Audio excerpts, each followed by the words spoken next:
Olá, meu irmão, minha irmã, tudo bem com você? Eu espero que esteja tudo maravilhoso. Para você que não me conhece, meu nome é Matheus Canguçu, eu sou um dos pastores do Tables e hoje nós continuaremos a nossa série Quem é Jesus? No último episódio, no último ensinamento, nós falamos sobre o bom pastor das ovelhas. E hoje nós continuaremos essa série tão incrível que eu tenho certeza que já está transformando a sua vida e tudo que tem tocado na sua casa, em todas as áreas da sua vida. Hoje nós falaremos de um tema muito específico, de uma faceta de Jesus Cristo, e eu tenho certeza que vai agregar. Se você chegou aqui nesse canal, nesse episódio, nessa plataforma, eu tenho certeza que até o fim dessa mensagem você vai ser transformado. Hoje nós falaremos sobre o grande sumo sacerdote.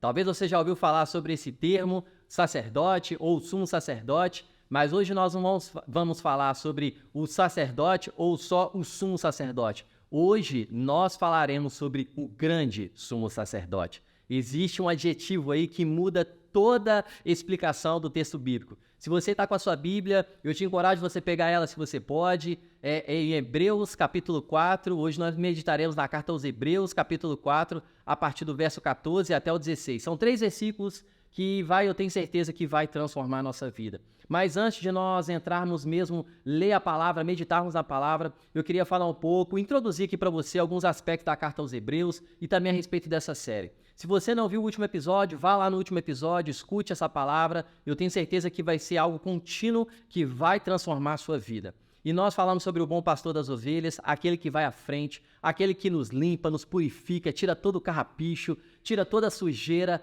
para que nós possamos estar aptos para vivermos tudo que o Senhor preparou para a nossa vida. O Senhor ele tem expectativa que nós venhamos viver tudo, o sobrenatural, a plenitude, aquilo que a palavra fala sobre mim e sobre você.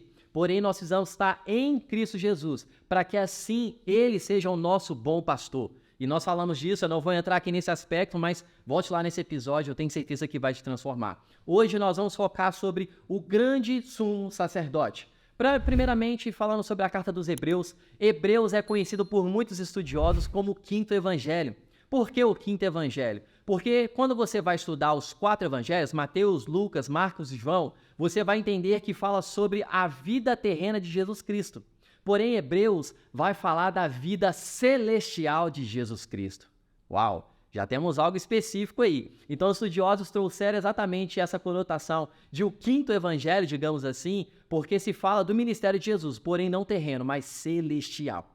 Essa carta ela é destinada aos judeus que foram convertidos ao cristianismo. Eles estavam sofrendo muita perseguição, então essa carta foi escrita para trazer encorajamento a esses judeus a não retomar a velha vida. Olha aí algo interessante. Você nunca deve voltar para a sua velha vida. Você nunca deve voltar para aquilo que é velho, porque a palavra de Deus diz sobre mim e sobre você: eis que faço coisas novas, eis que se faz tudo novo. Você é nova criatura se você foi inserido em Cristo Jesus. E se você não foi ainda, se você vive religião, porque nós não vivemos religião aqui, nós vivemos o Evangelho. O Evangelho é uma pessoa e o Evangelho é o poder de Deus para transformar a minha vida e a sua vida. Eu tenho certeza que se ele entrar na sua vida, não vai ficar da mesma forma. Então nós compreendemos já que Jesus é o grande sumo sacerdote. Eu não quero que você saiba só quem é Jesus aqui. Eu quero que Jesus seja uma pessoa que se relacione com você, para que ele transforme você. Saber quem é Jesus, eu tenho certeza que você sabe quem é. Mas saber quem é Jesus não quer dizer que sejamos transformados por esse Jesus. Então não faz sentido só conhecermos. Sim, devemos conhecer, mas devemos nos relacionarmos com ele. Devemos permitir que ele toque em áreas que nenhum homem tocou, nenhum psicólogo tocou, nem seu pai, nem sua mãe, nem seu cônjuge tocou. Mas Jesus precisa tocar para que você seja restaurado, seja transformado, deixe aquele pecado de estimação e vive uma realidade sobrenatural todos os dias. Não só quando eu vou em um culto, não só quando eu escuto a palavra de Deus, mas quando eu recebo dele e tenho um relacionamento com ele. Amém? Você abriu aí em Hebreus capítulo 4, a partir do verso 14. Nós vamos ler esses versículos e vamos destrinchar de uma pregação expositiva aqui. Amém? A palavra de Deus diz assim: portanto, visto que temos um grande sumo sacerdote que adentrou os céus, Jesus, o Filho de Deus, apeguemo-nos com toda a firmeza que confessamos. Veja que nós temos um adjetivo que traz uma conotação do grande sumo sacerdote. Primeiro, vamos entender o que é um sacerdote, um sumo sacerdote. Se você conhece, glória a Deus, mas se você não conhece, então essa explicação fica aqui para você, para que você entenda melhor, porque é um rascunho, é um exemplo, é uma sombra o Antigo Testamento quando se fala do sumo sacerdote para Jesus Cristo. E existiam homens que eram escolhidos de forma assim específica por Deus para representar o Senhor, e sim estar diante da presença de Deus. Eu não sei se você sabe, mas existe um local que era conhecido como a casa de Deus, que no Antigo Testamento nós chamávamos de tabernáculo. Esse tabernáculo ele era dividido em 3 partes. Nós tínhamos o átrio, que era a parte externa desse tabernáculo, nós tínhamos o santo lugar, que era a sala de estar, e nós tínhamos o santo dos santos, que era o local onde ficava a Arca da Aliança. A Arca da Aliança é onde representa a presença de Deus. Porém, somente o sumo sacerdote que entrava no Santo dos Santos, que era esse local onde a presença de Deus vinha. Então tinha uma roupa adequada, no qual era uma bela roupa, não era qualquer roupa. Ela tinha a representação das 12 tribos com 12 pérolas no peito. Essa roupa tinha sino, porque se um homem usasse essa roupa não sendo o sumo sacerdote, e ele entrasse no Santo dos Santos com essa roupa, ele seria morto, ele seria fulminado, porque a presença de Deus ele não iria conter. Então tinha que ser um homem escolhido pelo Senhor, específico, de uma linha sacerdotal, para poder entrar nesse local. Então não era qualquer um, eram homens escolhidos. Então no Antigo Testamento existe essa limitação, porém na Nova Aliança não existe mais para aqueles que estão em Cristo Jesus, porque o véu se rasgou e tudo se fez novo. Mas nós vamos chegar nesse lugar. Mas já entendendo que existe um tabernáculo, existe um local do qual só o sumo sacerdote entra, nós temos um homem muito específico no Antigo Testamento, dentre outros, que se chama Arão. Arão foi irmão de Moisés. Ele foi um dos sumos sacerdotes no Antigo Testamento. Então esse homem, ele chegava, ele levava um sacrifício de um animal perfeito, ele levava o sangue ali para poder representar a remissão dos pecados do povo de Deus. Porém, a presença de Deus vinha uma vez por ano nesse local. Gente, olha quanta limitação. Uma vez ao ano, a presença de Deus para um homem específico representar todo o povo de Deus, o povo de Israel. Era muito limitado, né? No Novo Testamento isso não é assim, porque Jesus sim representa eu e você e nos fez permitirmos a se achegar a Deus através dele, através do seu sacrifício. Então aqui ele representa não só como um homem, mas um grande homem. Jesus não fez só uma boa obra, ele fez a grande obra. A sua obra é insubstituível. A obra que Jesus Cristo fez na cruz não precisa de um outro sacrifício, porque a obra dele, a oferta dele, que foi ele mesmo, foi um sacrifício perfeito, foi uma obra perfeita. Ele foi santo, ele foi puro, ele viveu uma realidade sobrenatural. Então nós temos essa realidade diferente de Arão para Jesus Cristo, que nós temos um sumo sacerdote, mas Jesus Cristo não foi só um sumo sacerdote, ele foi o grande sumo sacerdote, que representa a mim e a você. Então nós temos essa condição que também mostra também a conotação dele como filho de Deus. Isso é importante, porque tem algumas pessoas que acham que Jesus veio à Terra porque, historicamente, se você não acredita ainda na Bíblia, historicamente é comprovado que ele andou nessa terra aproximadamente 33 anos. Viveu 3 anos de ministério, que é do qual ele ensinou a palavra, que é do qual ele pregou, ele ensinou, ele curou pessoas. Então, ele traz toda essa realidade humana. A palavra diz que ele deixou toda a sua glória, toda a sua majestade. Ele foi no mais nível baixo, no maior nível baixo para representar a mim e a você. Veja bem, ele precisou deixar a sua glória para ele poder nos representar. Então era necessário que ele viesse à terra como homem para que ele pudesse nos representar como um sumo sacerdote e como a própria oferta. Veja bem que ele é o sumo sacerdote que leva a oferta, mas existe uma oferta que é ele mesmo, porque só ele poderia nos representar, porque ele foi o único santo, foi o único puro, foi o único homem que poderia nos representar na cruz. Nós deveríamos estar naquela cruz, porém ele nos representou. Você pode ver que no Antigo Testamento Adão morreu, ou seja, ele fazia sacrifício de animais, então era um sacrifício momentâneo. Porém, Jesus foi o próprio homem sacrifício vivo, santo, puro, sem mácula, para nos representar. Então ele não foi só um homem, ele foi o grande sumo sacerdote. Ele penetrou os céus. Existia um véu que separava o santo lugar do santíssimo. e esse véu foi rasgado, e ele não só penetrou um véu, ele penetrou os céus, como a palavra diz aqui no versículo 14. Então nós podemos agora apegar com firmeza a essa realidade.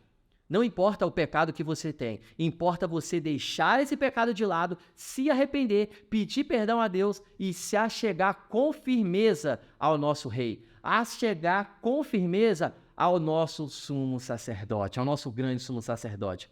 Ele nos representa, ele libera perdão sobre mim e sobre você, mesmo sem nós merecermos. Então nós temos essa realidade que traz no versículo 14, que ele é o nosso grande sumo sacerdote, que ele veio à terra como 100% homem, 100% Deus, porém ele não usou o seu poder de divindade nessa terra, ele usou fé. É aquilo que eu e você devemos viver nessa terra. Através da fé nós acessamos tudo o que nós precisamos. E ele também, sim, falou comigo e com você, se apegue com firmeza. Se apegue com firmeza àquilo que ele fez por você. O verso 15 diz assim, pois não temos um sumo sacerdote que não possa compadecer-se das nossas fraquezas, mas sim alguém que, como nós, passou por todo tipo de tentação, ainda que sem pecado. Isso desfaz, gente, toda aquela imagem que nós talvez tenhamos algum dia. Ah, Jesus não vai entender, ele não sabe do que eu estou passando, ele não sabe daquilo que eu sofri, da traição que eu tive, do abuso que eu tive. Meu amigo, meu irmão, pode saber, o único que vai entender você é ele.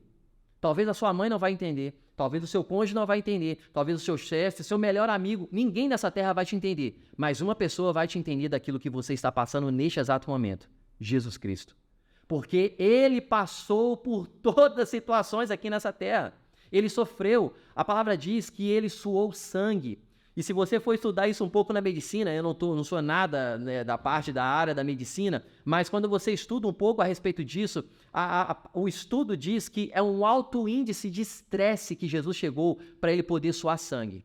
Eu não sei você, meu irmão, mas eu nunca vi ninguém nessa terra suar sangue.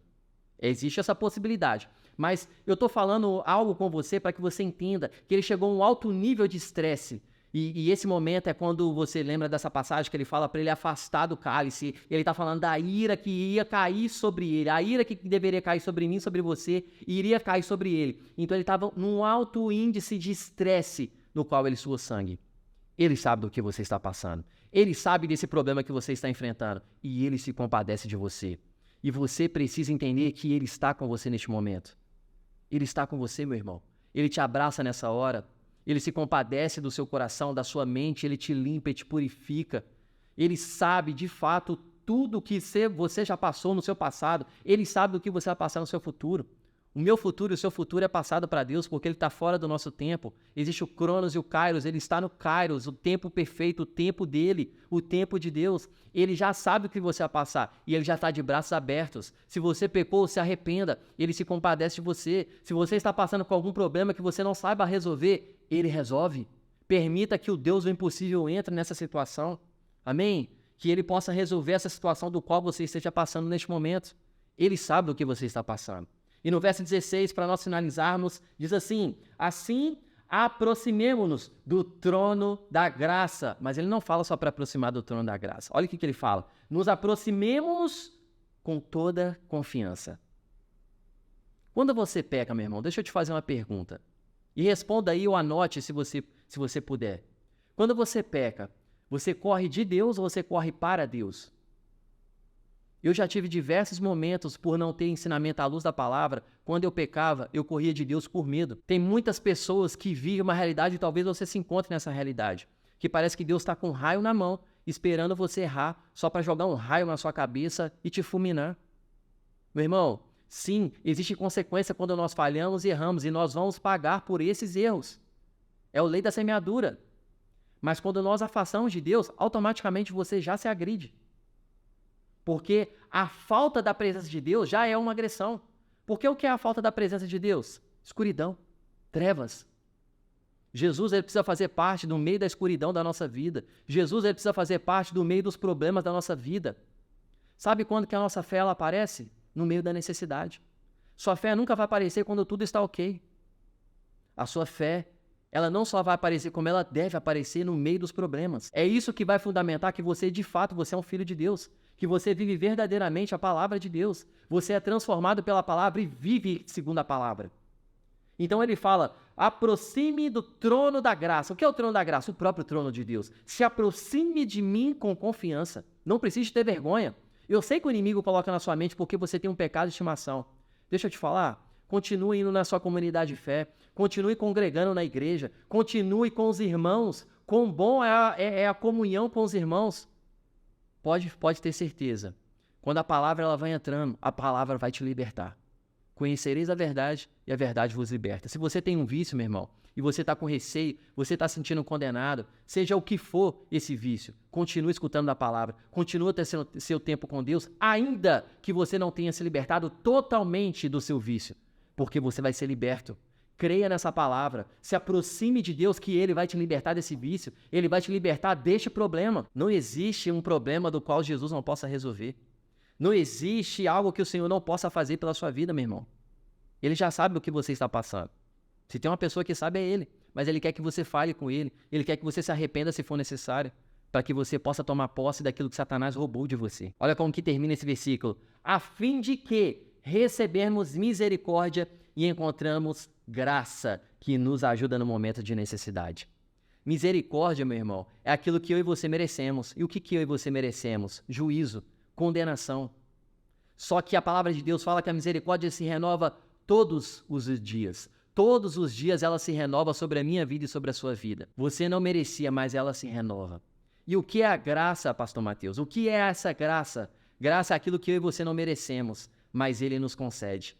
Eu vou retratar através de uma história que eu presenciei, que eu vivenciei, para nós finalizarmos esse ensinamento. E eu tive um evangelismo que eu participei no Rio de Janeiro com um homem de Deus.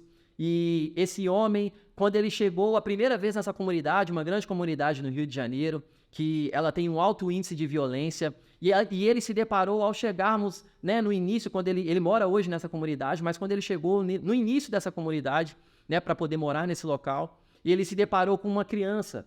E essa criança, ela estava praticamente seminua, muito machucada, muito ferida, e ele também é um professor, ele é pastor e professor.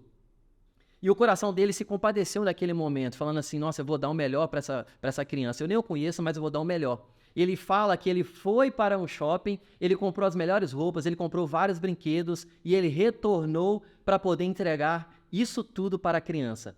Porém, a criança, quando viu ele com as roupas, quando viu ele com esses brinquedos, sabe o que essa criança fez? Jogou uma pedra na cabeça dele. Esse homem comprou tudo para essa criança, mas essa criança jogou uma pedra porque cobiçou aquilo que ele não tinha e sim roubou. Ele furtou aquelas roupas e aquele brinquedo. E aquele homem com a testa cheio de sangue, ele volta para o shopping. Veja isso. Ele volta para o shopping.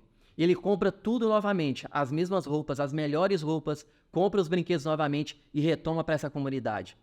E ele descobre aonde essa criança mora e ele se achega à casa dessa criança. E ele fala, estou procurando uma criança, fulano de tal, ele soube o nome dessa criança através das pessoas da vizinhança.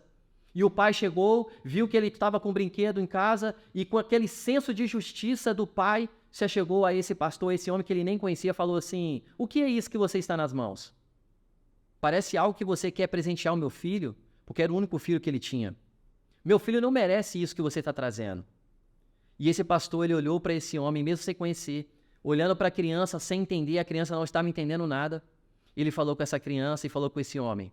Ele não merece, mas ele precisa. A graça de Deus, meu irmão, é exatamente isso. Você não merece, eu não mereço, mas você precisa. Porque a graça de Deus nos alcança aonde ninguém alcança. Não precisa mais de sacrifício, não precisa de animais mais ser mortos. A obra do Senhor foi superior a qualquer outra. De Moisés, de Arão, de Elias, de qualquer homem do Antigo Testamento. Porque esses homens do Antigo Testamento estavam apontando para a obra de Cristo que viria resolver todo o problema. No Antigo Testamento, era apagado o pecado momentaneamente.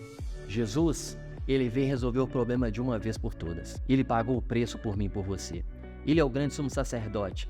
Ele é aquele que leva o sacrifício, que é Ele mesmo, para nos remir, nos purificar e nos lavar. Se você está enfrentando qualquer tipo de problema, meu irmão, se achegue ao trono da graça com confiança. Clama a Ele, peça a Ele, que Ele vai responder. Clama ao Senhor Jesus Cristo, que Ele vai responder às suas orações. Amém, meu irmão? Eu espero que essa palavra tenha te abençoado, eu espero que essa palavra tenha feito sentido para você. Se apegue ao trono da graça, se apegue a Jesus Cristo. Nos encontramos no próximo ensinamento e até já.